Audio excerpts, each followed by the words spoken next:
On a utilisé à peu près 500 kg. D'accord. C'est à peu près le ratio pour produire à peu près 2000 litres à 5%. Donc là, on a rajouté, globalement, il y a à peu près 3 kg. Donc, Ça donne le goût, ça aussi. Des houblons qui vont plutôt avoir pour objectif d'apporter le côté aromatique. Nous, on est capable d'accompagner sur différents formats bouteilles, donc de la petite 33, du format plus convivial en 75. Ils ont eu l'intelligence aussi de créer un petit bar ici pour pouvoir faire profiter des productions. En plus, c'est vu sur les chaînes de fabrication.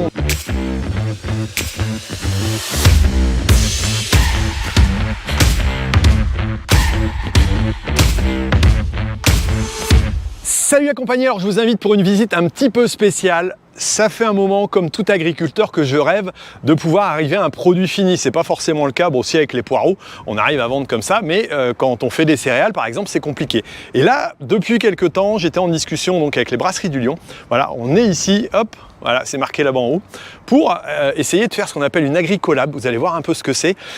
Donc là, je vais aller rencontrer Christophe. Il m'avait expliqué un petit peu toutes les démarches, mais ça part de mes céréales. Et ça, je vais vous le proposer aussi en contrepartie à mon financement participatif pour l'application dans les bottes. Bah oui, ça va être un petit cadeau sympa que je pourrais vous remettre en face. Donc voilà, je vous explique ça à la fin.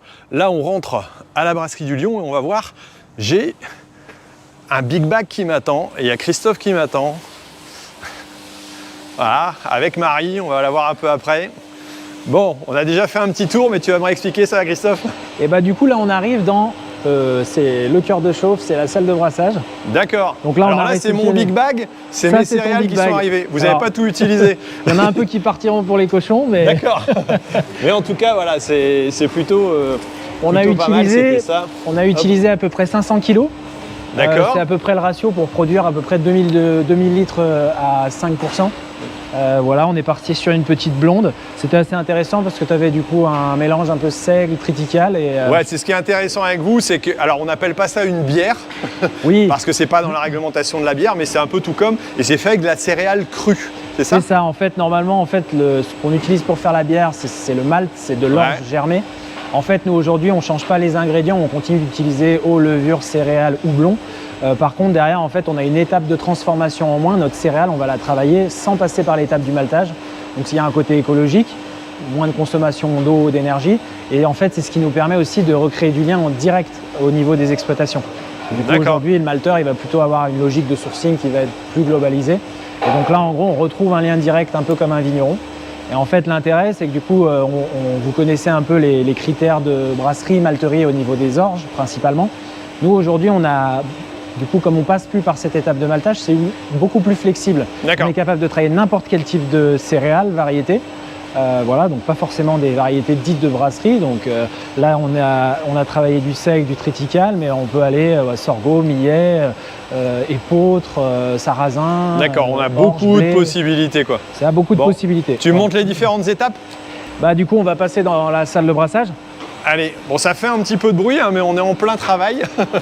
Voilà, donc c'est un peu normal. Bon, là, il a déjà disparu parce que du coup, on a brassé ce matin. Oui, alors là, c'est là où il y avait mes céréales. C'est la trémie d'envoi, en fait, où on va... Donc, on met les céréales dans la trémie. Ok. Et en fait, on va les concasser comme dans un process de brassage traditionnel pour qu'ils arrivent directement dans ce qu'on appelle la cuve de brassage, qui est une cuve agitée et chauffée. Et en fait, du coup, normalement, en fait, tu apportes le malt qui apporte aussi un bagage enzymatique de protéines qui permet de solubiliser ton amidon dans la cuve de brassage. Nous, on va travailler avec des enzymes végétales qui vont nous permettre, sur n'importe quel type de céréales sans la malter, de récupérer notre sucre qui nous intéresse. Donc là, on a travaillé avec les brasseurs justement en fonction des céréales qui étaient dispo chez toi. Donc il pourrait aussi y avoir l'utilisation d'autres matières premières qui proviennent de l'exploitation. Donc là, pour l'instant, on a travaillé sur le mix seigle et triticale. Ouais. Donc là, on a travaillé sur une petite blonde. Du coup, avec le côté seigle, ça va apporter une petite texture qui est un peu sympa. Donc c'est une blonde qui est quand même un petit peu atypique. Et du coup, voilà, c'est vraiment dans le cadre de l'accompagnement, effectivement, c'est vraiment du clé en main. Et on accompagne aussi sur la partie créa de recettes, quoi. Voilà. Donc au niveau de la céréale, ce qu'on expliquait, tout type de variété, tout type de céréales sont transformables chez du Lion. Derrière, en fait, on va avoir juste un besoin d'une qualité de stockage, mais quelque chose de relativement classique.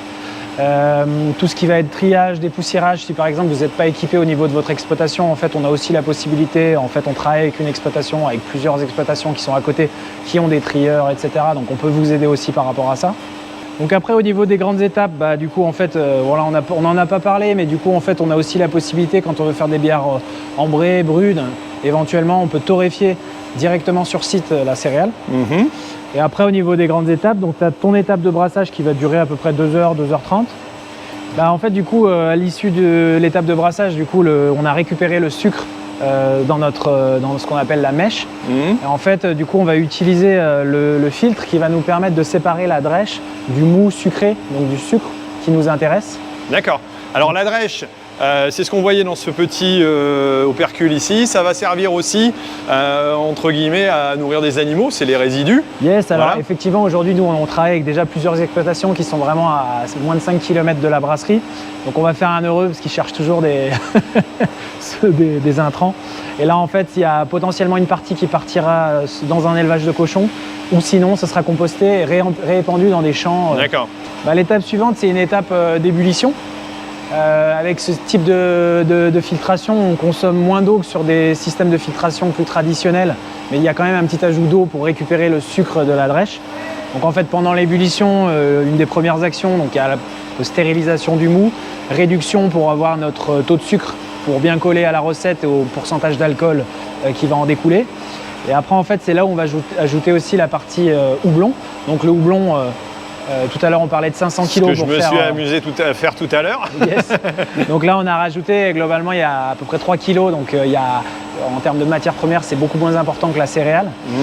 Ça donne le goût, ça aussi. Alors, tu as plusieurs choses. Le houblon, il a des propriétés amérisantes. Ouais. Donc ça, c'est pour le houblonnage qu'on fait au début de l'ébullition. Et sur la fin de l'ébullition, on va rajouter des houblons qui vont plutôt avoir pour objectif d'apporter le côté aromatique. Donc floral, citronné, en fonction des variétés de houblon. Voilà. Donc ici, on a utilisé pour toi un cascade qui pousse en Alsace.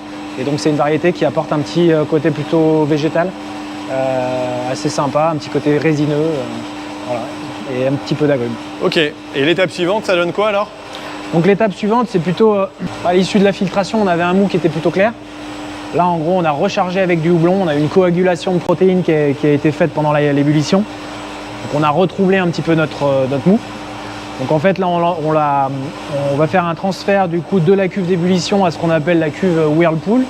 En fait, on va faire un remplissage en créant un petit vortex. Et en fait, du coup, les débris de houblon et de protéines vont se concentrer en formant ce qu'on appelle le trub au milieu de la cuve. Et après, en fait, on va récupérer ce qu'on est en train de faire maintenant, le mou, pour l'envoyer directement dans la cuverie en fermentation, en laissant finalement le trub dans le whirlpool. Là, j'arrive à côté. Bon, ça fait un petit peu de bruit, mais c'est normal, la pompe, elle tourne. Qu'est-ce qu'on est en train de faire là alors? Donc là, on est en route. Donc là, de ce côté-là, on est assez chaud. C'est chaud, ça? On va refroidir. Ah oui, c'est chaud. Puis si on met la levure là-dedans, elle va pas trop aimer. D'accord. Donc il va falloir qu'on refroidisse le mou à la température de fermentation, aux alentours des 20 degrés. Donc on le fait dans cet échangeur. Et en gros, on va récupérer la calorie du de l'échangeur pour alimenter une bâche d'eau chaude qu'on utilisera pour le nettoyage notamment. On perd pas d'eau ici. Le prochain brassin. Et ici, en fait, ce qu'on va faire, c'est que la levure, elle a besoin de sucre, mais elle a aussi besoin de respirer. Donc on rajoute un petit peu d'air stérile pour que la levure puisse se développer dans la cuve de fermentation. D'accord. Alors moi, je fais attention parce qu'il y a des tuyaux partout. Il ne faut pas se casser la figure. Et après, derrière, c'est quoi l'étape suivante? Suivant, on va aller voir la cuve.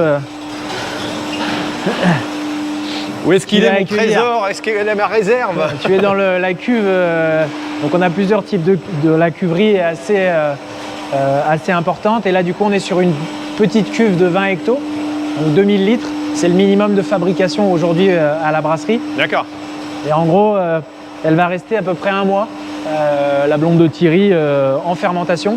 10 jours de fermentation. Quand on parle de la blonde de Thierry, c'est pas ma femme, elle est brune. Mais c'est voilà, la mousse. Voilà. Et là, on voit le passage aussi, c'est ça? Voilà. Elle est en train de circuler. Voilà. Vous pourrez goûter à ce petit jus si ça vous intéresse de le découvrir. Je vous explique ça à la fin de la vidéo. Mais... Ok, donc là, ça reste pendant 3 semaines, un mois, c'est ça? Alors en fait, on a une petite semaine, 10 jours de fermentation. Donc la production d'alcool, en fait, la levure va assimiler les sucres pour produire l'alcool et du CO2, du gaz carbonique. Donc la cuve, on peut gérer la pression et la température. Donc pendant la phase de fermentation, on va être à 20 degrés, puis après en fait on va faire une période de garde de minimum 3 semaines, où là en fait on va redescendre la température. L'idée c'est vraiment d'avoir un assemblage des arômes, et c'est là en fait où on a une maturation de la bière, de la boisson fermentée, de la mousse, si vous avez bien suivi, jusqu'à aller au conditionnement. Ok. Et puis du coup, ce qu'on expliquait aussi, c'est qu'à un certain moment, en fait, on va garder un petit peu de pression dans la cuve pour apporter la pétillance. Donc en fait, c'est le gaz de fermentation qui va apporter la pétillance dans la blonde. Alors, ensuite, étape suivante, c'est l'embouteillage, parce que vous faites plusieurs conditionnements. Ça peut être de la petite bouteille, du 75 Alors, voilà, et du fût, c'est ça? C'est important, c'est quand on se lance dans une production, nous on est capable d'accompagner sur différents formats bouteilles, donc de la petite 33, du format plus convivial en 75. Et en fait, on préconise aussi de faire souvent un petit peu de fût. Voilà, parce qu'il y a toujours une possibilité de festoyer avec des amis. Voilà, et puis voilà, des assos, que ce soit des assos sportives ou autres. En fait, l'idée c'est que derrière nous on est capable de vous conditionner une partie de la production en fût également. Et le fût, ça permet aussi de faciliter finalement la distribution du produit. C'est un fût de 30 litres, ça permet de plus rapidement aussi écouler la production, quoi. Puis tout à l'heure, j'ai la langue qui sort, j'en ai les babines qui sont empressées de pouvoir goûter ça. Donc là, vous avez internalisé, ça y est, je commence déjà, pourtant je n'ai pas vu, beaucoup de travail, dont, entre autres aussi, vous êtes à 15 à bosser ici, c'est ça à peu près? On est une quinzaine de salariés. Voilà. D'accord. Donc pour le gros de notre fabrication, en fait, si tu veux, on fait partie d'un groupement de producteurs et de transformateurs sur Lyon qui s'appelle Graines de Lyon. Donc on travaille aussi avec ces exploitations pour le gros de notre sourcing sur la partie céréales. Et après en fait, aujourd'hui la brasserie, donc notre approche, c'est de dire qu'on a une marque nationale à empreinte locale. En gros aujourd'hui on fabrique, et la brasserie est située sur Lyon, mais on est aussi présent sur 4 grandes places fortes, on va dire, en France, sur Marseille, Paris, la Bretagne. Et en fait on est capable de personnaliser nos produits avec la matière première des lieux où on va distribuer. D'un point de vue purement empreinte, on va dire que du coup, même d'aller acheter un big bag sur Paris pour fabriquer sur Lyon, ça restera toujours moins impactant qu'un schéma classique qui consisterait à acheter un malt au malteur. Donc on est quand même toujours plus performant. Et en gros, ce qui est intéressant, c'est que ça nous permet d'avoir cette approche un peu de personnalisation et de créer aussi du lien agricole au plus près de nos consommateurs. Donc là, aujourd'hui, c'est une démarche qu'on a mis en place pour la totalité de nos productions. Ce n'est pas juste une partie, c'est vraiment toutes nos productions qui sont tracées bio, 100% en français, etc.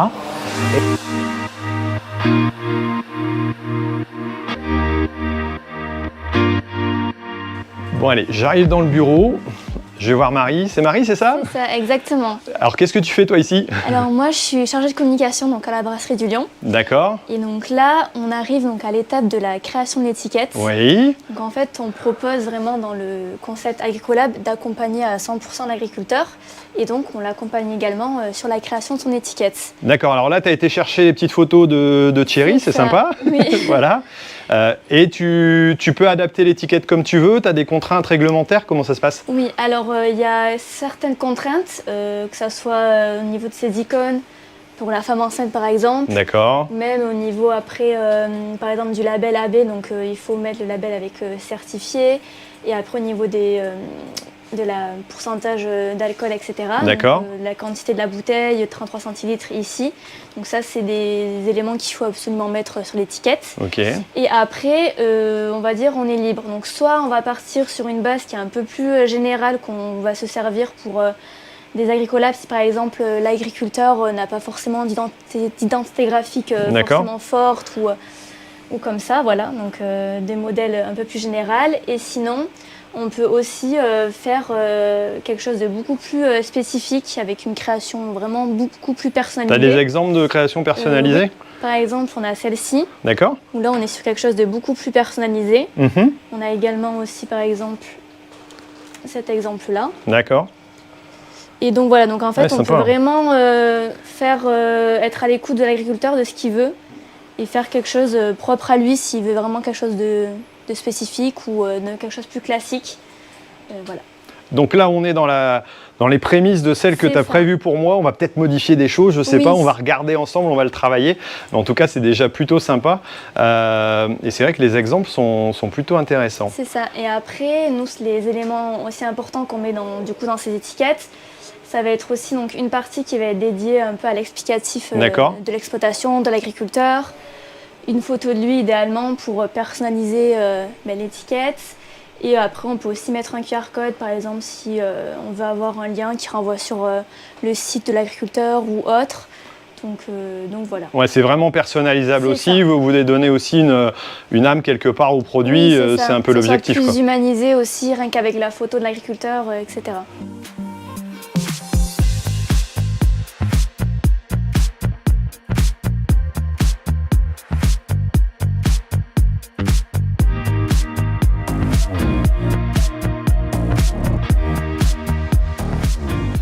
Ils ont eu l'intelligence aussi de créer un petit bar ici, voilà, qui est ouvert aussi en accès aux entreprises qui sont à côté, pour pouvoir faire profiter du, j'allais dire entre guillemets, des productions. En plus, c'est vu sur les chaînes de fabrication, donc voilà. Et en plus, c'est super sympa. C'est là où on a pris notre petit apéro tout à l'heure. C'était génial.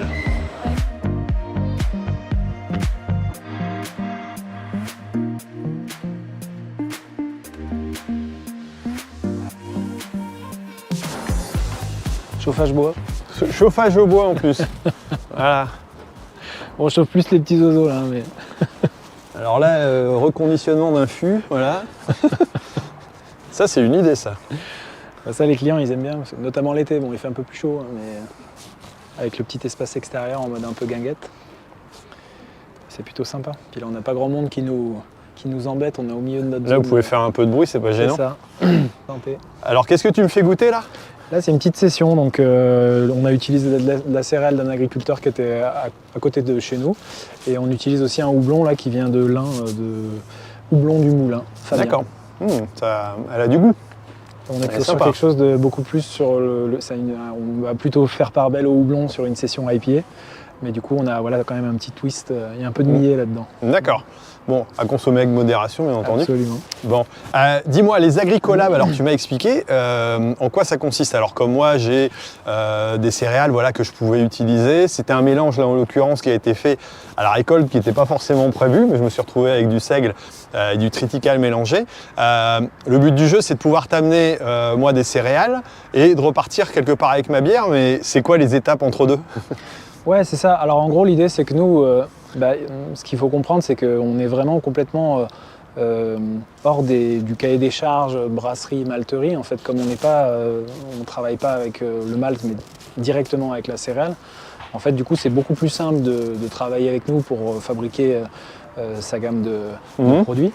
Et vraiment, l'idée de la brasserie, c'est de se mettre à disposition de l'exploitation, un peu comme un façonnier. Donc en fait, on met à disposition notre savoir-faire pour vous aider à créer une gamme de produits que vous allez pouvoir commercialiser afin de récupérer aussi de la valeur ajoutée au niveau de l'exploitation via la vente de vos produits qui contiennent réellement vos céréales, vos matières premières. Moi, ce que je vais pouvoir proposer à la sortie, c'est vraiment basé avec mes céréales, ce qu'on a vu dans la production. Ouais. C'est une valeur ajoutée aussi, on a fait un petit calcul tout à l'heure, mais bon, ça peut représenter 1 € la bouteille en 33 quelque part de valeur. Ça peut représenter quand même un complément de revenu qui n'est pas inintéressant pour quelqu'un qui fait de la production, qui fait de la vente au détail aussi, pourquoi pas quoi. Ouais, après c'est un produit sympa du coup qui est convivial. Il y a un côté convivial, donc c'est vrai que c'est sympa aussi de vendre des épinards, Thierry. Mais sur le principe, c'est un produit qui est plutôt sympa. Et en gros, effectivement, nous, l'idée, c'est qu'on préconise aussi un prix de vente qui est, on va dire, aux alentours des...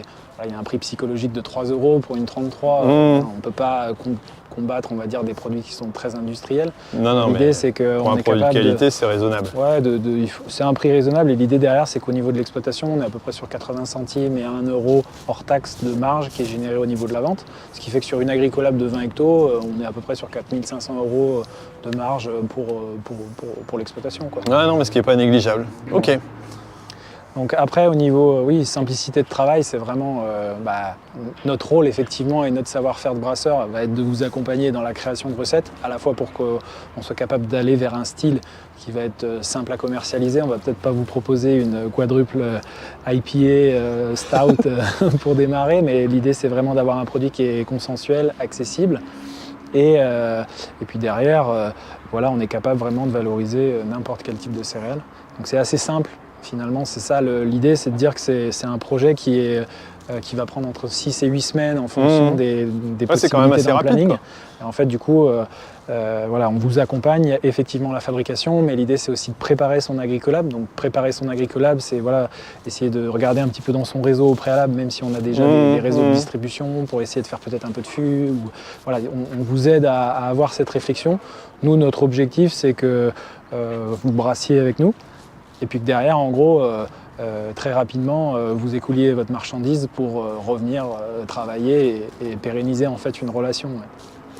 Ok, bah écoute, merci pour tous ces renseignements. J'ai l'impression que le bar va se remplir. On arrive en fin de soirée le vendredi, c'est l'heure où ça arrive. Bon, bah écoute, moi je vais te laisser. Je vais faire ma petite finale pour expliquer un petit peu la suite des choses.